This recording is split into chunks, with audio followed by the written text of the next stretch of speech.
রবিবার আরম্ভ হচ্ছে, আল্লাহ নবীর শরীরের জ্বর যেন আরো বেড়ে যায়।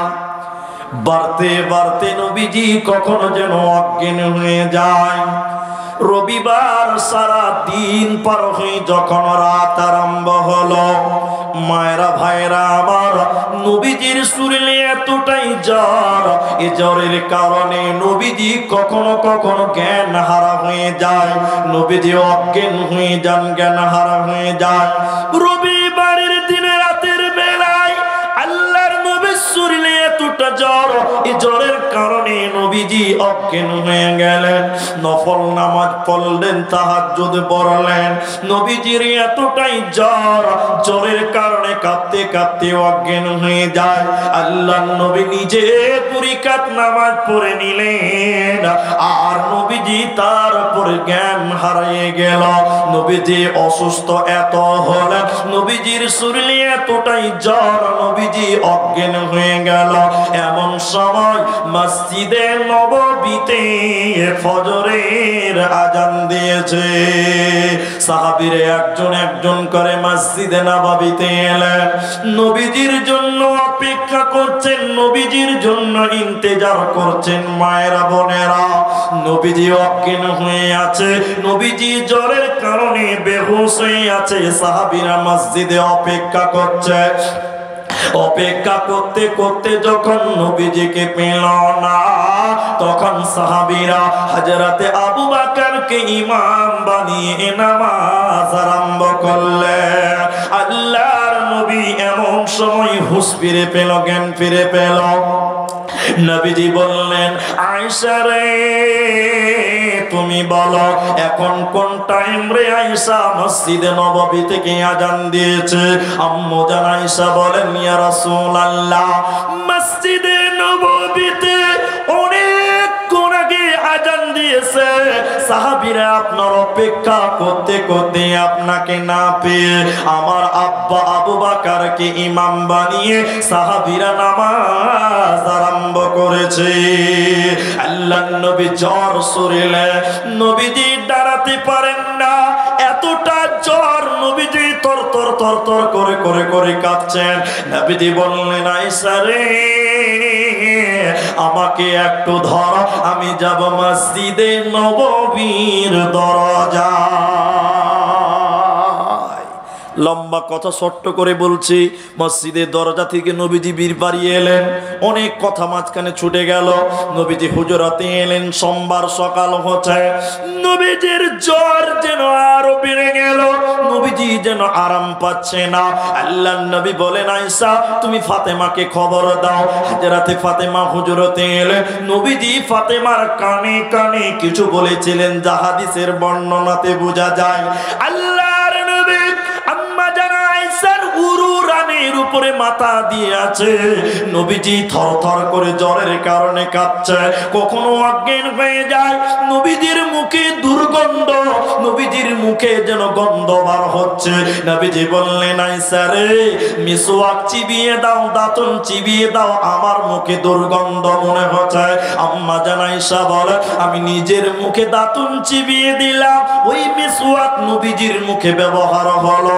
নবীজির বুকের ব্যথা, মৌতের ব্যথা, মৃত্যুর জ্বালা, মৃত্যুর যন্ত্রণা, ইন্নালিল মাউত লা সাকারাতুন, নবীজির বুকের ব্যথা, জ্বর শরীরে, নবীজি কাঁপতে কাঁপতে বুকের যন্ত্রণা, মৃত্যুর যন্ত্রণা নবীজি যেন অনুভব করছে। আল্লাহর নবীর স্ত্রী আম্মা জান আয়েশা নিজে তেনা ভিজিয়ে নবীজির কপালে ভিজাচ্ছেন, আর নবীজি কাঁদতে কাঁদতে মৃত্যুর যন্ত্রণা, মৃত্যুর ব্যথা, মৃত্যুর বেদনা, নবীজি পৃথিবীর মায়া ছেড়ে চলে যাবে। এমন সময় নবী বলে, আয়েশা রে, এমন সময় নবীজি বলেছিলেন, উম্মা আসসালাত আসসালাত ওয়া মা মালাকাত আইমানুকুম, নামাজ নামাজ, আমার উম্মত নামাজ ছাড়বে না। এই নামাজের কথা বলে নবীজি শেষ নামাজের কথা বলে পৃথিবী থেকে বিদায় হয়ে যায়। 12 রবিউল আউয়াল সোমবারের দিনা রাসূলুল্লাহ আমার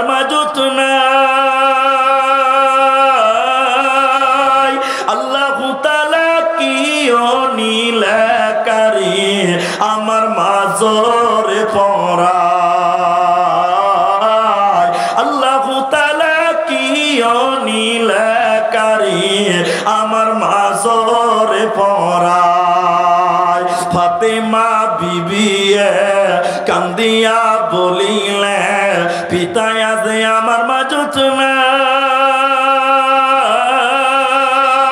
দয়ার আল্লাহ কি নীলাকারী আমার মাঝরে পড়ায়, আল্লাহ তাআলা কি নীলাকারী আমার মাঝরে পড়ায়। মৃত্যুর কালে নবীজি বলেছিলেন আসসালাত আসসালাত, নামাজ নামাজ, আমার উম্মত নামাজ ছাড়বে না। সেই মুসলমান আজকে পৃথিবীতে নামাজ আদায় করে না, সেই মুসলমান নামাজ পড়ে না। বলুন, নবীজি মৃত্যুর কালেও নামাজের কথা বললেন, তাহলে এবার সবাই একটু মুখ খুলে বলুন, নামাজের গুরুত্ব কম না বেশি? আল্লাহ, পেছনে লোকটি মুখই খোলে না। নামাজের গুরুত্ব কম না বেশি? একবার তাকবীর দেন দেখি, নারায়ে তাকবীর। আল্লাহু আকবার। পেছনের লোকের গলাতে ভোল্টেজ নাই ভাই। যে শোনেন, ডেলিগেটে 10 মন করে গোশ খেলিছে গো, 10 মন করে গোশ খেলিছে, আর গলাতে পাওয়ার হয়েছে না। জি শোনেন, এবার আমি বলি, তাহলে আল্লাহ নামাজের কথা জাস্ট তুলে ধরে বললেন, শুধু নামাজ পড়াটাই পূর্ণের সম্পূর্ণটুকু নয়। নামাজ বাতিল নয়, কিন্তু শুধু নামাজ পড়লেও হবে না। মুত্তাকি হতে গেলে আরো কিছু করতে হবে। কি? একটা উদাহরণ দিই, তাহলে বুঝতে পারবেন। উদাহরণটা শুনেন, তাহলে বুঝতে পারবেন মুত্তাকি কি জিনিস আর নামাজ কি জিনিস। আপনাদের দিকে দুধ বলে, আপনাদের দেশে দুধ বলে তো, গরুর দুধ, মহিষের দুধ, কিন্তু আমাদের দিকে দুধ বলে না। আমাদের দিকে যদি কোনো মেয়ে মানুষের সামনে দুধ বলেন, তো আপনাকে পিঠে সোজা করে দিবে। ওটা একটা খারাপ কথা। ওই যে জন্য বলেছে না বাবজি, যে এক দেশের গালি আর এক দেশের বলি, বলে কে বলে না। তা আপনি যদি আমাদের দিকে কোনো মেয়ে ছেলের সামনে যে বলেন দুধ কত করে, পিঠের চামড়া ভাই থাকবে না, সাবধান। আমাদের দেশে বলে গাখির, গাখির আমাদের দেশে বলে, এটা শিখে রাখবেন, যারা আসামে যাবেন মার খাবেন নাইলে। তা আমি যেটা বলছি দেখেন, সব সাদা দুধ নয়, কিন্তু সব দুধ সাদা। কথা বুঝতে পারছেন? সব সাদা কি নয়, কিন্তু সব দুধ কোনোদিন কালো হবে না। আপনার দিকে দুধ কালো হবে না, সাদা। কিন্তু সব সাদা দুধ নয়। এর মানে জানেন? এই যে টুপিটা আছে মাথায়, এটা কালো না সাদা? সবাই বলুন, এটা কি দুধ? তাহলে সব সাদা দুধ নয়, কিন্তু সব দুধ আবার সাদা। দুধ কোনোদিন কালো হবে না, না ভাই? সব নামাজি মুত্তাকি নয়, এটা মনে রাখবেন। যতটি লোক নামাজ পড়ছে সবাই মুত্তাকি নয়, কিন্তু সব মুত্তাকি নামাজি। কারণ বেনামাজি কোনোদিন মুত্তাকি হতে পারে না। এবার আল্লাহকে বলবো, আল্লাহ মুত্তাকি হতে চাই, কি করতে হবে? আল্লাহ তুমি বলে দাও, কি করব মুত্তাকি হতে গেলে? আল্লাহ বলছেন, তোদের 5টা ব্যাপারে ঈমান রাখতে হবে। সবাই মুখ খুলে বলুন, কটা বললাম? 5টা। আল্লাহ তাবারাক ওয়া তাআলা কোরআনের ভিতরে বলেন, কি করলে তুমি মুত্তাকি হবে? তা আল্লাহ প্রথম নাম্বার বলেন, 5টা ব্যাপারে তোমরা ঈমান আনো। ওয়ালাকিন্নাল বিররা মান আমানা বিল্লাহ। প্রথমে আল্লাহর উপরে ঈমান। আমরা ঈমান এনেছি না আমরা ঈমান পেয়েছি? বলুন, সবাই বলুন, পেয়েছি। আমরা ঈমান পেয়েছি। বাবা মুসলমান, বেটা মুসলমান, বেটা মুসলমান, পোতা মুসলমান, বাপের কাছ থেকে আমরা ইসলাম পেয়েছি। আমরা ঈমান আনিনি, বরং ঈমান পেয়েছি। আর সাহাবীরা কি ঈমান এনেছেন? দেখি ঈমান কি জিনিস, একটু ধৈর্য ধরেন। আপনাদের কি বিরক্ত লাগছে ভাই? দেখেন, আল্লাহর নবী মক্কাতে ইসলামের কথা বললেন, ঈমানের কথা বললেন। 1 খাদিজা, 2 আবু বকর, 3 4 5 এই করে করে বেশ কয়েকজন পরে মক্কাতে 2 একসঙ্গে আল্লাহর উপরে ঈমান এনেছিলেন। 1 স্বামী 1 স্ত্রী, 1 স্বামী 1 স্ত্রী, 1 নারী 1 পুরুষ, 1 চাকর 1 চাকরানী। তারা 2 মক্কাতে প্রকাশ্যে ইসলাম গ্রহণ করেছিলেন। তাদের নাম ছিল হযরতে ইয়াসির রাদিয়াল্লাহু তাআলা আনহু, আর বিবিটার নাম ছিলেন হযরতে সুমাইয়া রাদিয়াল্লাহু তাআলা আনহা। দুজন ঈমান এনেছেন। মায়েরা শুনেন, ভাইরা শুনেন। তো নেতাদের পিছনে কিছু চামচা ঘুরে বেড়ায়, আপনাদের দিকে নাই ভাই? এরা কথা বলে না। নেতাদের পেছনে পেছনে কিছু চামচা ঘুরে বেড়ায় কিনা? নেতার কাছে যাওয়া যাবে না, চামচাই মনে হচ্ছে এমএলএ। বাপ এরকম দেখায় কি দেখায় না? তা আবু জেহেল বিরাট নেতা, ওর তো কিছু চামচা আছে। এরা কথা বলে না, নাই? ওই চামচাগুলো যে নেতাকে রাগাইছে, খুচা মারছে, জ্বালাইছে, কি বলে জানা? আবু জেহেলকে বলছে, নেতা আর তুমি মোহাম্মদের আল্লাহর ঈমান তুমি রুখতে পারবে না। তো নেতা তখন রাখবে কি রাখবে না? কে না বলে, তুমি জানো এই মক্কাতে এখন চাকর চাকরানিরাও প্রকাশ্যে ইসলাম গ্রহণ করে আল্লাহর উপরে ঈমান আনছে, তোমার খবরই তুমি জানো না। আবু জাহালে রেগে গেল। দেখেন ঈমান, একটা নারী একটা পুরুষ, তাদের ঈমান কত মজবুত। আবু জেহেল রেগে গিয়ে বলেছিল, ও এলাকার লোকেরা, এটা মেনে নেব না। অমুক দিন অমুক সময় অমুক ময়দানে জমা হয়ে যাও। আজকে হরিপুরের জলসা এলান হয়েছে, পোস্টার হয়েছে, প্রচার হয়েছে, এরপরও সবাই জমা হলো না। আবু জাহাল এলান করে দিল, অমুক দিন অমুক টাইমে অমুক ময়দানে জমা হয়ে যাও। সবাই সেদিন জমা হয়ে গেল। শত শত মানুষ ভিড় করে নিল একমাত্র আবু জাহালের কথার কারণে। এবার আবু জাহাল বিবি সুমাইয়াকে আর হযরত ইয়াসিরকেও সে জায়গায় জমা করলো। যারা আল্লাহর উপরে ঈমান এনেছে, নবীর প্রতি ঈমান এনেছে, তাকে ডাকলো। এবার শত শত মানুষের ভিড়ে বেঈমান আবু জাহাল বিবি সুমাইয়াকে ডেকে নিল। বিবি সুমাইয়াকে ডেকে নিয়ে বলল, শত শত মানুষের ভিড়ে আবু জাহাল বলতে লাগলো, সুমাইয়া তুমি আল্লাহর প্রতি ঈমান এনেছ, নবীর প্রতি ঈমান এনেছ, তুমি ঈমান ছেড়ে দিবে কি দেবে না? হযরতে বিবি সুমাইয়া বলেছিলেন, না, আমি আল্লাহর প্রতি ঈমান এনেছি, আমার জীবন চলে গেলেও ঈমান ছাড়ব না। শত শত মানুষ। এবার আবু জাহাল বলল, সুমাইয়া তুমি যদি আল্লাহর প্রতি ঈমান ছেড়ে না দাও, এই শত শত মানুষের ভিড়ে তোমাকে উলঙ্গ করে দিব, ন্যাংটা করে দিব, নগ্ন করে দিব, তোমাকে নাঙ্গা করে অপমান করে দিব। বলো তুমি ঈমান ছাড়বে কিনা বলো? হযরতে বিবি সুমাইয়া মায়েরা লজ্জিত হয়ে মাটির দিকে তাকিয়ে কাঁদতে লাগলেন। আবু জাহাল বলছে, সুমাইয়া তুই বল ঈমান ছাড়বি নি? না, আমি ঈমান ছাড়ব না। এবার বেঈমান আবু জাহাল মাথা থেকে কাপড় খুলতেছে। শত শত মানুষ দেখছে বিবি সুমাইয়ার মাথা থেকে কাপড় খুললো। খুলতে খুলতে শরীরের কাপড়গুলো খুলতে লাগলো। গোটা বডির কাপড় খুলে দিয়ে বিবি সুমাইয়াকে উলঙ্গ করে দিয়েছিল, নগ্ন করে দিয়েছিল। নাঙ্গা করে দেওয়ার পর বেঈমান আবু জাহাল শত শত মানুষের বীরে সুমাইয়ার মাথায় মারে নাই, পিঠে মারে না।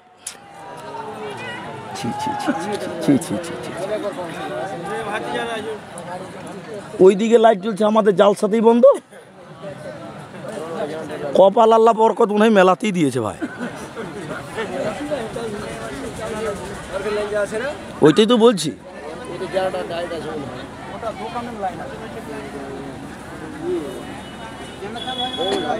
ওরা মোদির খালাতো ভাই নাকি?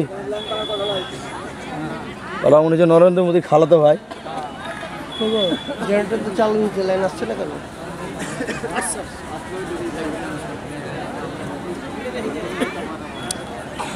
একটু দমলেন, একটু দম নেওয়ার দরকার আছে না জি ভাই?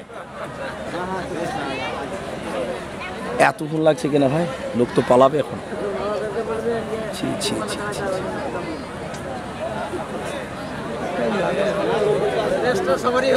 ভাই আপনারা বসছেন, কেউ উঠিয়েন না।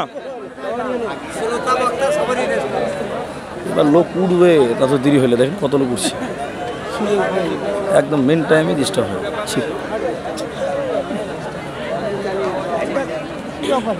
চালু হয়ে যায়, কাজ করছে না। আচ্ছা, প্রজেক্টার ম্যান জেনেটাওয়ালারা কই রে ভাই, এতক্ষণ লাগে?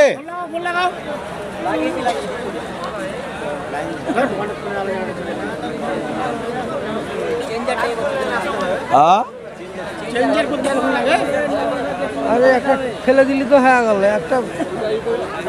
ছি ছি ছি ছি।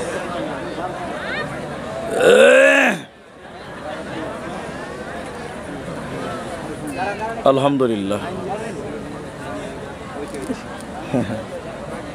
আপনারা বসছেন, আপনারা বসছেন ভাই, বসেন আল্লাহর রাস্তায়। এই ভাই বসেন, বসেন। কিছু লোক সুযোগ খুঁজছিল যে কি করে পালাবো, আল্লাহ ওদের সুযোগ দিয়েছে, বলুন আলহামদুলিল্লাহ। যে ওই দেখেন লাইন ধরেছে, ট্রেনের ডাব্বা চলছে। আমরা সবাই একবার প্রশংসা করি আল্লাহর, বলেন আলহামদুলিল্লাহ। তো মা বোন আপনারাও বসেন, নড়চড় করিয়েন না, কথা হারিয়ে গেছে। তো বিবি সুমাইয়া রাদিয়াল্লাহু তাআলা আনহা কেমন ঈমান এনেছিলেন এটুকুই আপনাকে বলছিলাম। ওনাকে উলঙ্গ করে, বিবস্ত্র করে বেঈমান আবু জাহাল শত শত মানুষের ভিড়ে ওর লজ্জাস্থান পেশাবের রাস্তাতে বর্লম ঢুকিয়ে দিয়ে গণধর্ষণ করে পৃথিবী থেকে বিদায় করে দিয়েছিলেন। একবার বলুন নারায়ে তাকবীর। তারা আল্লাহর উপরে ঈমান এনেছিলেন, জীবন দিয়েছে, কিন্তু তারা ঈমান ছেড়ে দেয় নাই। এরপরে তার স্বামী দাঁড়িয়ে আছে, তার নাম ইয়াসির। ইয়াসিরকে টেনে ধরেছে শত শত মানুষের সামনে। আবু জাহাল বলল, ইয়াসির তুই বল, তোর বিবিকে মেরে দিলাম, তুই ঈমান দিবি না জীবন দিবি বল। হযরত ইয়াসির রাদিয়াল্লাহু তাআলা আনহু তিনি বলেছিলেন, বেঈমান আবু জাহাল, বিবি আমার শহীদ হয়ে গেছে, জান্নাতের মেহমান, আমিও শহীদ হয়ে যেতে রাজি আছি। আর আমাদের সন্তানটার নাম আম্মার, সেও শহীদ হবে, কিন্তু আমরা ঈমান ছাড়ব না। তাই আল্লাহ বলেন, পৃথিবীর লোক যদি তোমরা মুত্তাকি হবে, এদের দিকে তাকিয়ে দেখো তারা কেমন ঈমান এনেছিল, তোমাদের তাদের মতন ঈমান রাখতে হবে। এবার বেঈমান আবু জাহাল হযরত ইয়াসিরকে মাটিতে ফেলে দিল। ইয়াসিরের দুই দিকে দুটি ঘোড়া নিয়ে এলো। ইয়াসিরের ডান পায়ে একটা লোহার শিকল, বাঁ পায়ে একটা লোহার শিকল বেঁধে নিল। আর ডান পায়ের লোহার শিকলটা ডান দিকের ঘোড়ার পা, আর বাঁ পায়ের লোহার শিকলটা বাঁ দিকের ঘোড়ার পায়ে বেঁধে দিল। দুইটি ঘোড়া দুই দিকে মুখ করে আছে, দুটি পা টান টান অবস্থা। এমন সময় আবু জাহাল ইয়াসিরকে বলল, ইয়াসির দেখ মৃত্যু কত ভয়ঙ্কর, মৃত্যুর জ্বালা কত ভয়ঙ্কর, তুই বল আল্লাহর উপরে ঈমান এনেছি, ঈমান ছেড়ে দিবি কি দিবি না? হযরত ইয়াসির আল্লাহকে ডাকলেন, ঈমান ছেড়ে দিলেন না। বেঈমান আবু জাহাল দুইটি ঘোড়াকে দুই দিকে তেড়ে দিল। হযরত ইয়াসিরের দুই পায়ের মাঝখান দিয়ে ফেড়ে গেল, ছিঁড়ে গেল, দ্বিখণ্ড হলো, তাজা রক্ত মাটিতে পড়লো, জমিনে পড়লো। হযরত ইয়াসিরও শহীদ হয়ে গেল। তারা আল্লাহর উপরে ঈমান এনেছিল, ওরা জীবন দিয়েছে, কিন্তু ঈমান ছাড়ে না, ঈমান ছাড়েনি। দেখো কেমন ঈমান এনেছে আমার নবীর সাহাবারা, সে যুগের সাহাবারা। হযরত বেলাল এনেছে ঈমান কত কষ্ট করে, মরুভূমির গরম বালুতে তাজা রক্ত ঝরে, তবু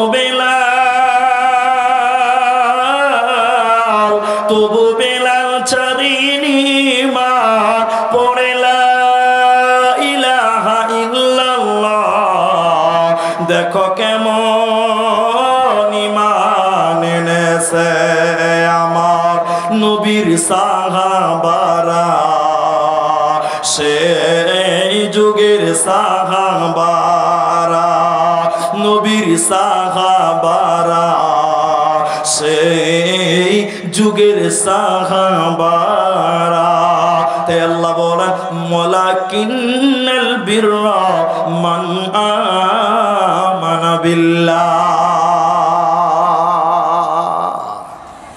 আল্লাহকে বন্ধু বলে বিশ্বাস কর, তোমার যে কোনো বিপদ দূর করে দিবেন। সবাই বলুন কে?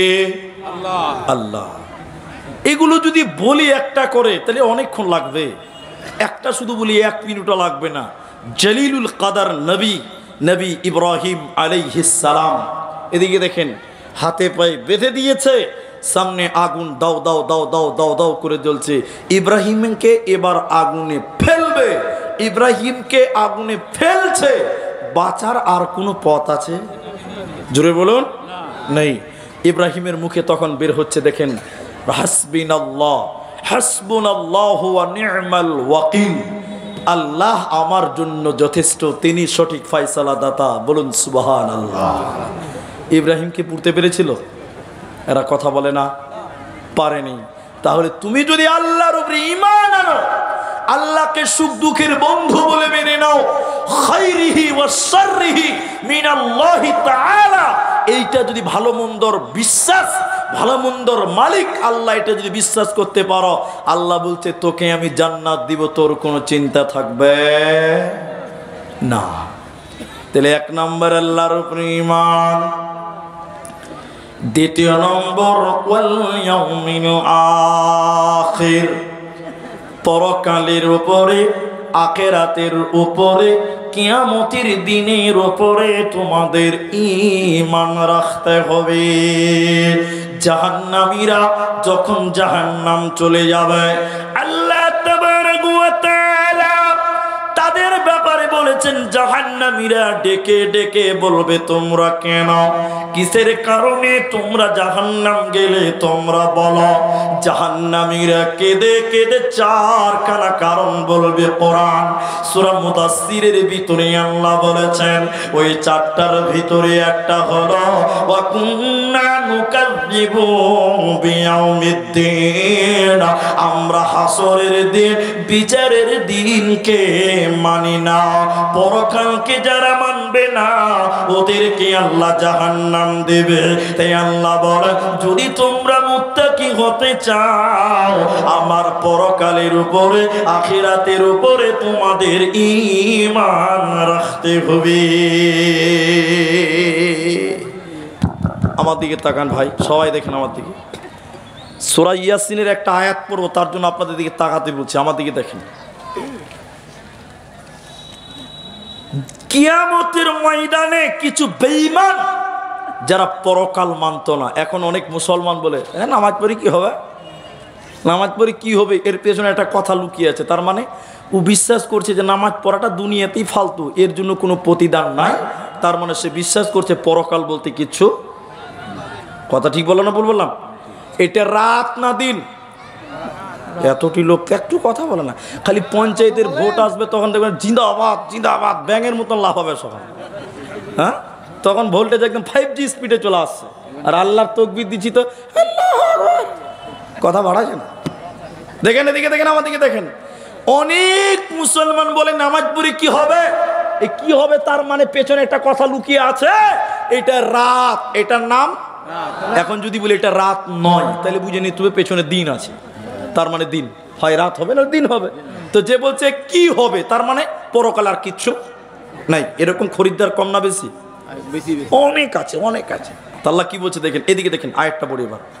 কিছু লোক যারা পরকাল মানত না, কিয়ামতের দিন সূর্য যখন মাথার উপরে আসবে, আল্লাহ তখন তাদেরকে বলবে দাঁড়িয়ে যাও, 1 কদম জান্নাতের দিকে যেতে দেওয়া হবে না, ওই জায়গাতে তুমি দাঁড়িয়ে থাকো।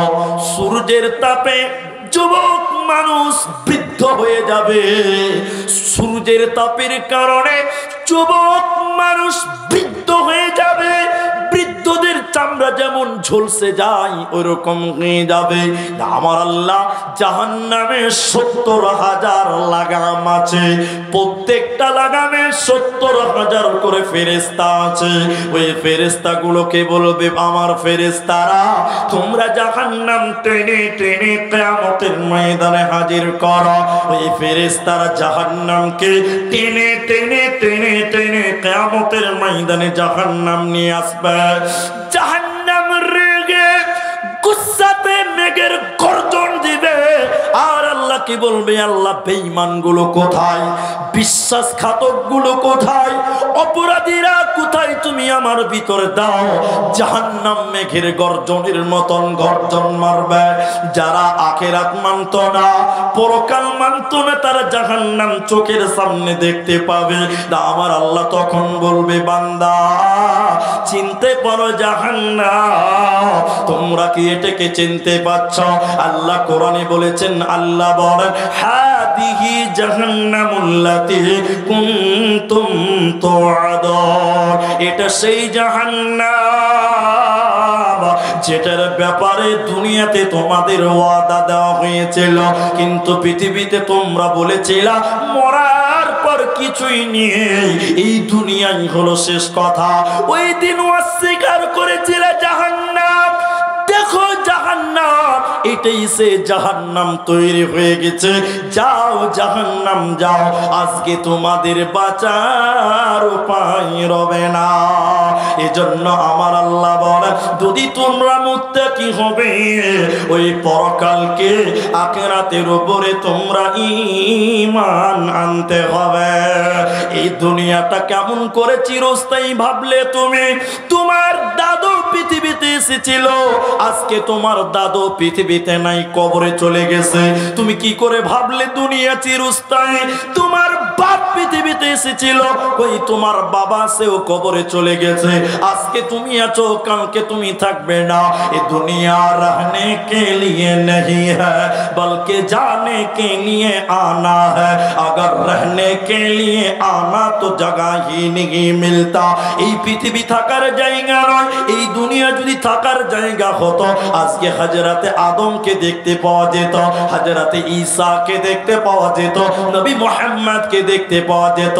তারা আজ কোথায় কোনখানে কি হালাতে আমরা জানি না। অতএব তোমার দাদু এসেছিল, সেও চলে গেছে। তোমার বাপ এসেছিল, সেও কবরে চলে গেছে। তুমি আজকে আছো, তুমি কালকে থাকবে না। তোমাকেও পৃথিবী ছেড়ে চলে যেতে হবে। এই দুনিয়া চেঞ্জ হয়ে ঘুরছে রে। অতএব আখিরাত সুসজ্জিত করে আল্লাহ সাজিয়ে রেখেছে, ওইটার জন্য তুমি তৈরি হয়ে যাও। আল্লাহ কোরআনে বলছেন বাল তুসিরুনাল হায়াতাদ দুনিয়া। আবার সূরা দুহা আল্লাহ বলছে ওয়ালাল আখিরাতু খায়রুল লাকা মিনাল উলা। আল্লাহ বলছেন হে নবী, এটার চাইতে ওইটা মানে পরকাল তোমার জন্য বেশি সুখসন্দময় করা হয়েছে। বলুন সুবহানাল্লাহ। আল্লাহ বলছে তোদের এই দুনিয়ার চাইতে আখিরাত ভালো, অনেক ভালো, কিন্তু দেখতে পেছি না, এটাই হলো সমস্যা। মানুষ দেখতে পাচ্ছে না, এটাই সমস্যা। আল্লাহ বলছেন ওইটার উপরে তোমরা ঈমান আনো। পরকালকে নিয়ে আর একটা কথা বলছি, আমার সঙ্গে সবাই একটু কথা বলবেন। আপনি ঘুমান, আমি ঘুমাই, আপনি ঘুমান, আমি ঘুমাই। ঘুম ভাঙলে হবে সকাল, ঘুম না ভাঙলে হবে এতদিন লোক কথা বলে না। আজকে আপনি ঘুমান, আমি ঘুমাই, ঘুম ভাঙলে হবে সকাল, ঘুম না ভাঙলেই হবে পরকাল। তাহলে কি করে তুমি সে পড়ে গেলে, কি করে ভুলে গেলে? এই ধনমাল ছিল তোমার দাদার, সে মরে গিয়ে আজ হয়েছে বাবার। বাপের মালেতে তুমি ওয়ারিস হইলে, কাল ছেলে ওয়ারিস হবে তুমি মরে গেলে। ধন ধন করিও না ধন অপরজন, মরিলে তোমার সাথে দেবে না তো ধন। অতএব পৃথিবী থাকার জায়গা নয়। তাই আল্লাহ বলেন দুটি কারণে মানুষের বেশি বেশি করে জাহান্নাম যাবে। ওই দুটির মধ্যে একটা হলো ইন্নাহুম কানু লা ইয়ারজুনা হিসাবা, পরকাল না মানার কারণে তোমাদের জাহান্নাম যেতে হবে।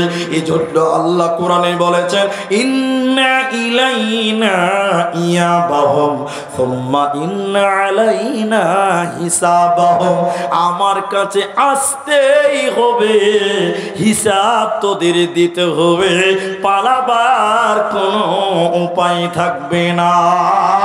এজন্য আল্লাহ বলেন তোমরা 5টা জিনিসের উপরে ঈমান আনো। প্রথম মান আমানা বিল্লাহ, দ্বিতীয় নম্বর হলো অবিল ইয়াউমিল আখির, আখিরাতের উপরে ঈমান। নাম্বার 3 আল্লাহ তাবারাক ওয়া তাআলা বলেন ওয়াল মালাইকা, ফেরেশতাদের উপরে ঈমান। আল্লাহর ফেরেশতা কত আছে আমরা কেউ জানি না, আমরা কেউ জানি না। তবে হাদিস কোরআন পড়াশোনা করে গবেষণা করে যেটা বোঝা যায় আল্লাহর অগণন কোটি কোটি ফেরেশতা আছে, কিন্তু কত আছে এটা আমরা কেউ বলতে পারবো না।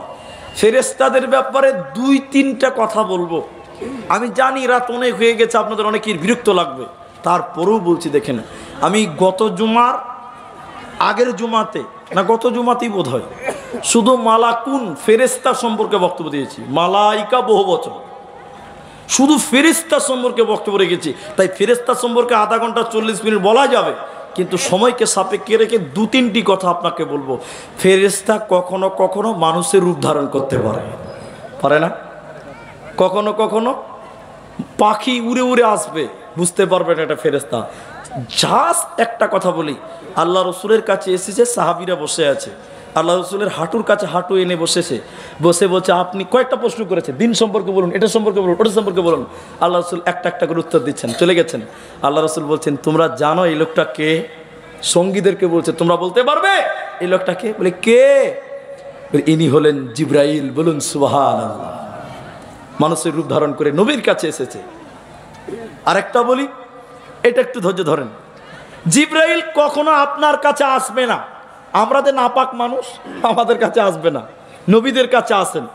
আমি আমার এখানে ভরা আছে, ট্যাবের ভিতরেই সাইড করে সুন্দর করে সাজানো আছে, সময় লাগবে আপনাকে দেখাতে গেলে, আপনাকে দেখাচ্ছি। আমি এইটুকু শুধু আপনাকে বলি, একদিন জিবরাইল এসেছে একজন টাক মানুষের কাছে। টাক টাক টাক বুঝেন তো? ওর মাথাটা হাই স্কুলের মাঠ হয়ে গেছে, বুঝতে পারছেন? এক ছেলে আর মায়ের কুলে আছে, মায়ের কুলে বাসে উঠেছে বা ট্রেনে উঠেছে, মায়ের কুলে আছে, ছোট ছেলে। ওর মা সিট পায়নি, এরকম সিটের কাছে দাঁড়িয়েছে, আর সিটে একজন টাক লোক বসে আছে, ওর মাথায় চুল নেই। বাচ্চা ছেলেটা বদমাস পালিয়ে যাওয়ার মাথা ঘুরছে, এরকম ঘুরছে। মাকে দেখ লোকটা কেমন করে চুল কেটেছে, চারিদিকে রেখে দিয়েছে, মাঝখানে নাই।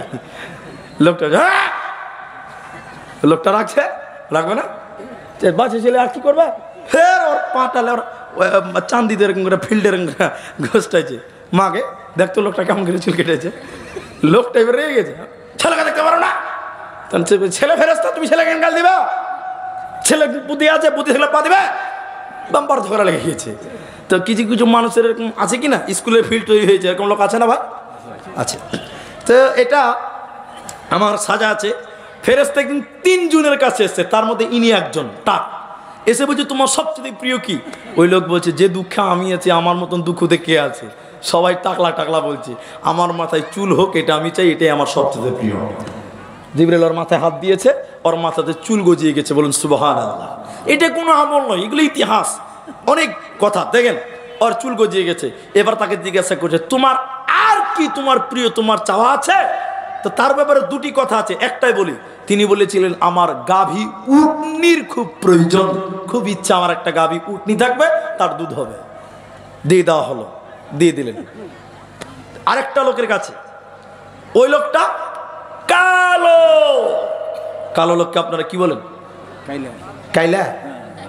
অনেক জায়গায় বলে কালুয়া, ওটাও বলে না, আবার অনেক জায়গায় ডাইরেক্ট বলে কালু। তো যাই হোক, একদম কালো কুচকুচে তার চেহারা। ওর কাছে এসেছে, কে এসছে বললাম? জিবরাইল ফেরেশতা এসছে। এসে বলছে যে তোমার সবচেয়ে প্রিয় কি? বলে সুন্দর চেহারা। আমি শর্টে বলছি ভাই, ওর গায়ে হাত দেওয়া হলো, সুন্দর চেহারা হলো। আর কি চাই?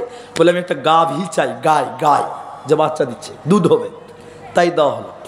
আরেকজনে এসছে, ও কানা, চোখে দেখতে পায় না, কথা বুঝেন?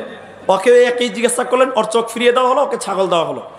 অনেক দিন পর জিবরাইল এবার আরেকটা রূপ ধরেছে, সেটা হলো কি? ফকির, অভাব, কিচ্ছু নাই। এলি ইসরায়েলি ঘটনা ভাই, নবীজির কাছে ওই উটওয়ালার কাছে এসছে। কে বলুন তো? যার মাথায় কোনো চুল ছিল না, ওর কাছে এসে, যার ভরি ভরি এখন উট।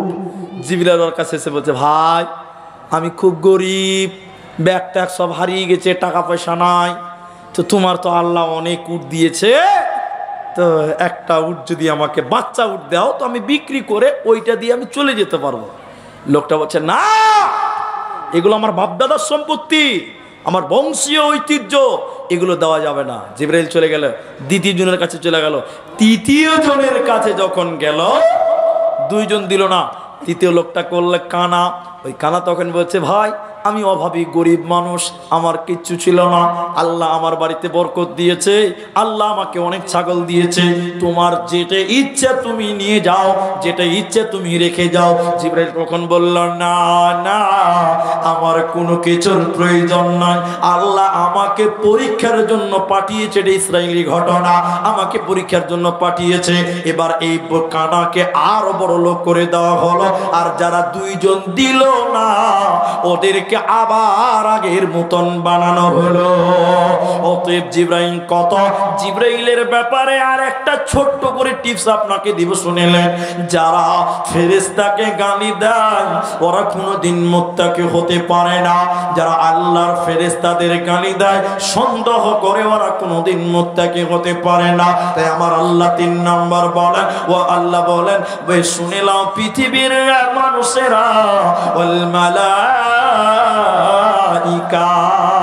ফেরেশতাদের উপরে ঈমান। সবই তো গ্রামের মানুষ, 2-4টা শিক্ষিত মানুষ আছেন, বললে অনেকক্ষণ লাগবে। শিয়া নাম শুনেছেন? শিয়া আপনারা তো জানেন, সাধারণ মানুষেরা বলেন শিয়া, বুঝেন? শিয়া সুন্নি, ওগুলো আলাদা, সুন্নি আলাদা। সুন্নি তো খিচুড়ি, ওরা তো সবই করে। তো শিয়া কারা? মুর্শিদাবাদের হাজারদুয়ারি যে জায়গাটা আছে, ওইখানে যদি কেউ গিয়ে থাকেন তাদেরকে বলবো, শুনবেন, যখন আজান দেয়, আজান আমরা কি বলি? আশহাদু আন্না মুহাম্মাদার রাসূলুল্লাহ। আজানে বলেন না? ওরা কি বলে জানেন? আশহাদু আন্না আলিয়ুন নবিয়ুল্লাহ। শুনেছেন গুলোতে? এরা কথা বলে না, শুনেছে? হ্যাঁ শুনেছেন, আলহামদুলিল্লাহ। এগুলা তো আছে হাজারদুয়ারির কাছে, আমি শুনেছি, আমি ওখানে কয়েকটা প্রোগ্রাম করেছি, রঞ্জিতপাড়া মাদ্রাসা। হ্যাঁ, তো ওখানে আজানটা দেয়। ওরা শিয়া, ওরা আমাদের নবীর নাম না বলে আলীর নাম বলে। এবার ওদের মূল কথা, ওদের দাবি এখনো তারা বলে, এই কোরআনটা আল্লাহ জিবরাইলকে বলেছিল, জিবরাইল তুমি যাও এই কোরআনটা নবী মোহাম্মদকে দিয়ে দাও। জিবরাইল বদমাস, নাউজুবিল্লাহ, আস্তাগফিরুল্লাহ, বলছে জিবরাইল বদমাসি করে এই কোরআনটা, তারা বলেছিল যে এই কোরআনটা তুমি আলীকে দিয়ে দাও। জিবরাইলকে আল্লাহ নাকি বলেছিল, ওরা দাবি করে যে এই কোরআনটা তুমি আলীকে দিয়ে দাও। নাউজুবিল্লাহ, আস্তাগফিরুল্লাহ। তারা বলতো জিবরাইল বদমাস। তারা এখনো বলে এই কোরআনটা আলীকে না দিয়ে জিবরাইল দিয়ে দিল নবী মুহাম্মদুর রাসূলুল্লাহ। আসলে নবী হতেন তো আলী হতেন, কিন্তু জিবরাইলের বদমাসি করার লিগে আলী আর হতে পারলো না, হয়ে গেল নবী মুহাম্মদ। আচ্ছা বলুন, ওদের জিবরাইলের প্রতি বিশ্বাস আছে? আল্লাহ কোরআনে বলেন, শুনে নাও, ওয়াল মালাইকা, আমার ফেরেশতাগুলির উপরে তোমরা ঈমান আনো। যাকার লম্বা করলাম না, 2-3টি হয়ে গেল, আর 2টি ঈমান আছে, ধৈর্য ধরতে হবে। আল্লাহ তাবারাক ওয়া তাআলা এরপরে বলেন, ওয়াল কিতাব, আমার কিতাবগুলির উপরে একের অধিক দ্বিবচন শব্দ ব্যবহার হয়েছে। ওয়াল কিতাব, আমার কিতাবগুলির উপরে, যেমন ধরেন কোরআনের উপরে ঈমান। এই কোরআনে কোনো ভুল আছে? পেছনের লোকটি কিচ্ছু বলছে না, ওরা মনে মনে ভাবছে ভুল থাকতেও পারে। ভুল আছে? এই কোরআনে কোনো ভুল নাই। এই কোরআনটা কার কালাম? আল্লাহর কালাম। আল্লাহ বলছে ঈমান আনতে হবে। কিন্তু মক্কার বেঈমানেরা, মুশরিকেরা, এরা ঈমান আনতো না, এরা বিশ্বাস করেনি। এই জন্য নবীজিকে তারা কবি বলেছিল। কবি কবি বলে নবীজি কবি হয়ে গেছে। কেন বলতে খুব ইচ্ছা করছে, কিন্তু আপনারা সময় দিবেন কিনা দেখেন। বলছে কেন? বলে কোরআনের মতন কবিতা পৃথিবীতে কোনো কবি লিখতে পেরেছে? জোরে বলুন। কবিতা কাকে বলে? একটার সঙ্গে আরেকটার মিল থাকবে, ওটাকে বলা কি? আতা গাছে তোতা পাখি, ডালিম গাছে মৌ, নাকি? এটার নাম কি? কবিতা। একটার সঙ্গে আরেকটা মিল আছে। আর কোরআনে মিল আছে না নাই? এরা কথা বলে আছে না নাই? দেখেন, একটু দেখাই আপনাকে। ইন্না আ'তাইনাকাল কাউসার। সার শেষে কোন অক্ষর আছে? র র র। কোন অক্ষর আছে? র। দ্বিতীয় নম্বর দেখেন, ফসল্লি লিরাব্বিকা ওয়ানহার। শেষে কি আছে? র। ইন্না শানিয়াকা হুয়াল আবতার। শেষে কি আছে? তো সুবহানাল্লাহ বলবেন না? শুধু তাই নাই, কোরআনের মিলটা দেখলেন।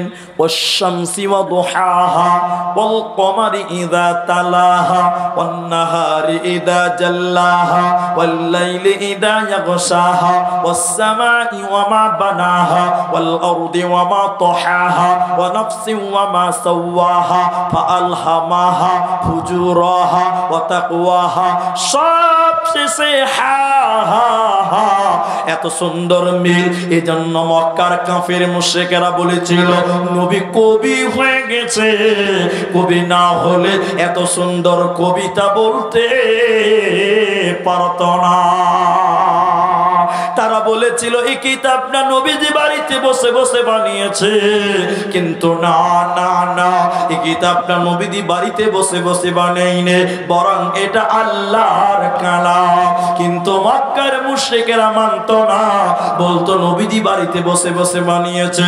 এজন্য আল্লাহ তাবারাক ওয়া তাআলা কোরআনে চ্যালেঞ্জ দিয়ে তাদের ব্যাপারে বলেছে, বলো যদি তোমরা বলো এই কিতাবটা নবীজি বাড়িতে বসে বসে বানিয়েছে, আমি আল্লাহ বলছি নবী একজন মানুষ, তোমরাও মানুষ।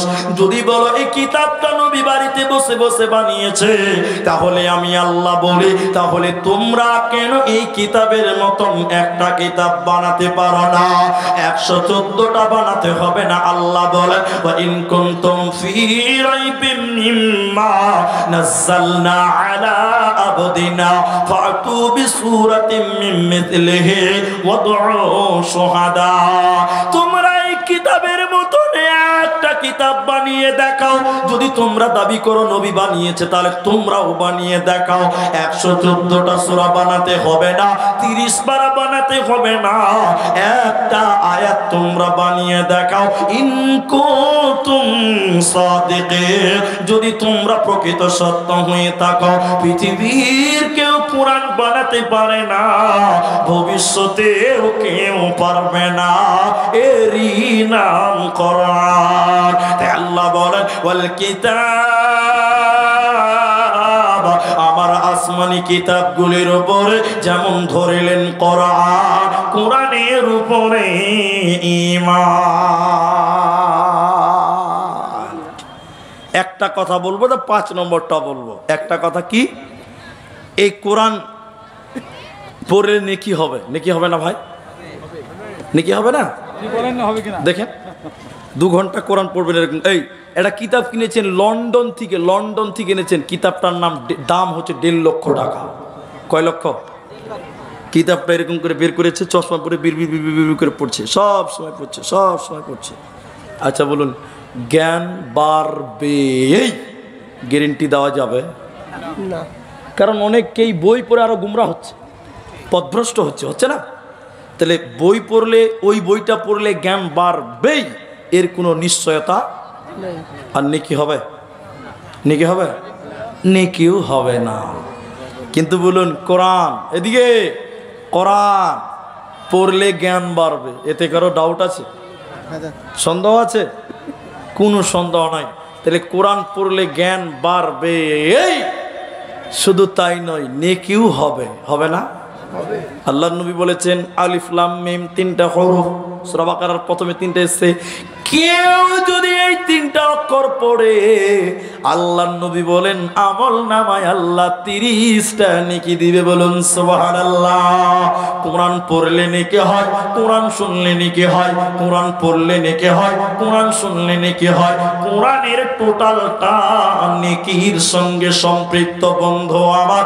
এজন্য আমি বলতে চাই, আল্লাহ কোরআনে বলেছেন কোরআন আমার কিতাবগুলির উপরে তোমরা ঈমান আনো। নাম্বার 5, ভাইরা বন্ধুরে আমার, আল্লাহ তাবারাক ওয়া তাআলা বলেন যদি তোমরা মুত্তাকি হতে চাও, ওয়ান্নবিয়িন আমার নবীগুলির উপরে ঈমান।